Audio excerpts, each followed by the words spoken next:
visión del mundo y cómo creo yo que hoy por hoy los viajes deben formar parte de nuestra vida, de nuestra formación personal y laboral. ¿Quieren un libro donde les puedo inspirar probablemente no solo a hacer viajes, sino a cómo hacer que esos viajes nos dejen lecciones para toda la vida? Ese sí es el libro. Ya está a la venta, eso sí, en todas las librerías.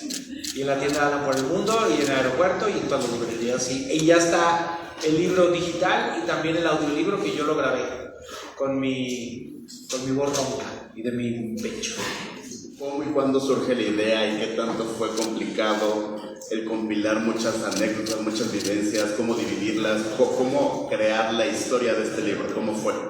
La verdad la neta fue muy complicado porque yo soy muy disperso para escribir, es lo que más me cuesta hacer. Pero además en el lapso de 6 años tuvimos 2 editores, hubo un primer libro que al final se fue transformando en el que quedó finalmente, pero gracias a Mario Harrigan, que al final es el editor, pues él me iba guiando para no repetirme en cosas y ubicarme, ¿no? Básicamente que al final pues un autor debe confiar en su editor.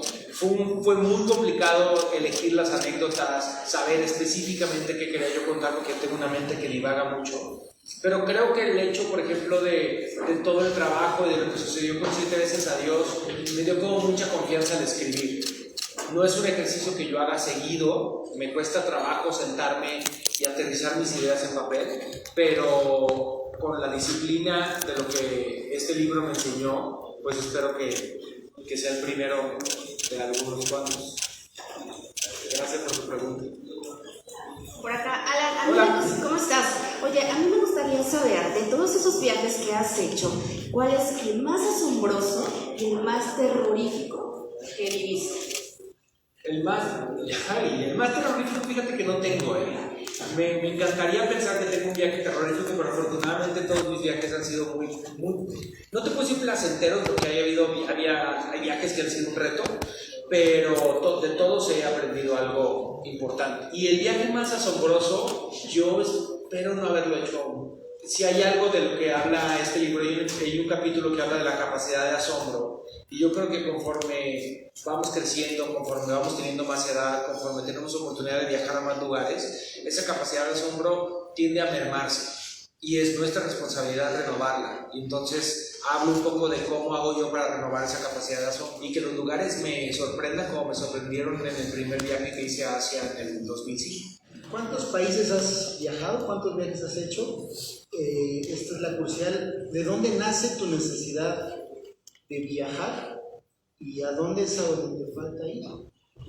Bueno, gracias. No, hombre, gracias a ti por tus preguntas. No sé cuántos países conozco. De hecho, hay un capítulo en el libro que se llama Contar historias, no países. Y hablo de esto, me lo enseñó un viajero. Aquí está, Contar historias, no países, la lección 3. Lo aprendí de un viajero en Vietnam y de la importancia que es al final, por supuesto que si alguien quiere contar los países que conoce está perfecto, no lo critico, pero podemos conocer 150 países y seguir siendo unos imbéciles. Entonces lo que importa es cómo los lugares que conocemos nos transforman y en el mejor de los casos nos hacen mejor persona. Eso creo que es lo que yo he aprendido viajando. Entonces entiendo que es una pregunta que yo he hecho mucho, pero ya no los cuento. Me faltan muchos más países de los que la gente cree. No conozco Australia, no conozco Turquía, no conozco gran parte de África, que es el continente olvidado, que tengo una deuda ahí pendiente. Hay muchos lugares que me faltan, pero yo espero que me quede mucha vida para recorrerlos. Muchas gracias. Pero yo creo que la transformación más grande ha sido el entender que todos, absolutamente todos, no importa el idioma que hables, el color de tu piel, tu orientación sexual, tu religión, buscamos exactamente lo mismo, que es el amor. Los viajes me han ilustrado de muchas maneras y lo narro en el libro en estas 10 lecciones que para mí son las más importantes, ¿no? Una de ellas es, por ejemplo, aprender a vivir el aquí y el ahora, que ahora con la tecnología se nos olvida, y cómo los viajes nos recuerdan que lo único que tenemos es el momento. Pero al final el viaje de mi vida es la vida misma. Ahora ya no trato de no pensar en regresar a casa, sino en continuar mi viaje en mi propio hogar. Mi mamá nunca vio el éxito que tuvo Alan por el mundo. Fue testigo de mis primeros viajes, pero era una mujer muy preocupona y se la pasaba muy mal cuando me iba de viaje. Ella todavía vivió mi viaje a Japón, mi viaje a China, mi viaje a Marruecos, mi primer viaje a la India, y se la pasaba mal. O sea, sufría mucho de que estuviera yo tan lejos, porque mi mamá no fue una mujer viajera, y entonces siempre tememos a lo que no conocemos. Entonces, si ella hubiera tenido la oportunidad de hacer esos viajes conmigo, estoy seguro que entendería lo placenteros que pueden llegar a ser, pero además lo mucho que puedes aprender, y también tantos prejuicios que tenemos sobre la inseguridad al viajar, ¿no? Creo que estaría muy orgullosa, eso sí estoy seguro. Y también algo que empecé a hacer a partir de Alan por el mundo y de la muerte de mi madre, que lo hablo en este libro, fue que para atravesar ese duelo hice un viaje con mi papá a China. Y es uno de los capítulos que más me gusta, de cómo un viaje puede ayudarte en un proceso de sanar, ya sea de un rompimiento amoroso, de un duelo, de cualquier tipo de duelo. Un viaje per se no sana, en mi opinión. No es como de me voy a París y por arte de magia voy a regresar sanado, pero sí el acto, sobre todo de viajar solo, de estar en un lugar que no es tu hogar, de ver y reconocer la belleza del mundo, puede reconciliarte con la belleza de tu propia vida. Eso es lo que yo creo. De viajero a viajero, de corazón a corazón, ¿qué te gustaría comunicar? O sea, ¿qué mensaje esencial en tu libro a los lectores? Es una gran pregunta. Yo creo que mi libro, si bien a lo mejor por momentos es un poquito aleccionador de cómo yo pienso que deben ser las cosas, lo digo al principio, es también una pausa en mi pensamiento. Probablemente en 2 años lo agarre y diga, ay, pinchalán, ¿no? Lo que a mí sí me gustaría es que revaloremos la razón por la que viajamos.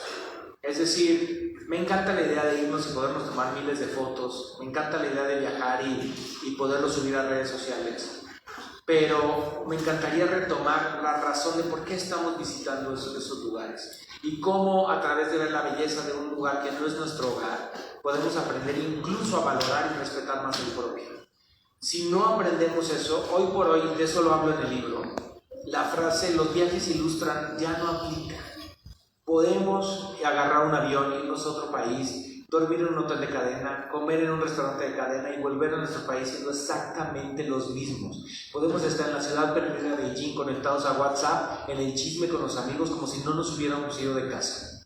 Podemos irnos sin irnos. Y eso creo que, no sé si la palabra es grave, pero entonces digo, ¿por qué estamos invirtiendo lo que cuesta viajar para irnos sin irnos? Hay que aprender a irnos de verdad, como lo hacíamos antes. Hay algo a favor y por supuesto que hablo desde el privilegio de que me ha dado la vida de poder viajar tanto, pero yo no fui un niño viajero. Lo hablo en el libro, el chip de viajes no estuvo en mi familia. Yo tuve la fortuna de salir del país una vez y hasta la mayoría de edad no volví a salir y por mis propios recursos.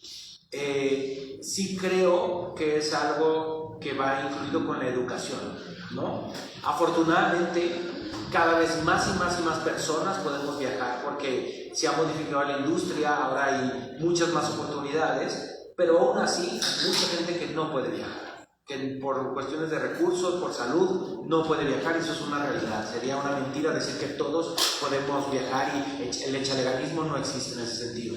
Pero si tienes un trabajo fijo, más o menos bien pagado y sabes ahorrar, puedes hacer un viaje. Y ya hay, creo que, las herramientas suficientes en el internet como para saber cómo funciona todo. Ahí sí creo que tenemos la responsabilidad nosotros de reeducarnos en ese sentido, ¿no? Mis rincones favoritos del mundo es muy difícil elegir. Siempre he dicho que Asia es mi continente favorito. Me siento muy cómodo viajando por Asia, especialmente por el sudeste asiático y por países como Japón y Corea. China también me gusta mucho. Pero mi país favorito es Italia. Pero mi ciudad favorita es Nueva York. Pero la Ciudad de México no la cambio por nada del mundo. Me fascina vivir aquí.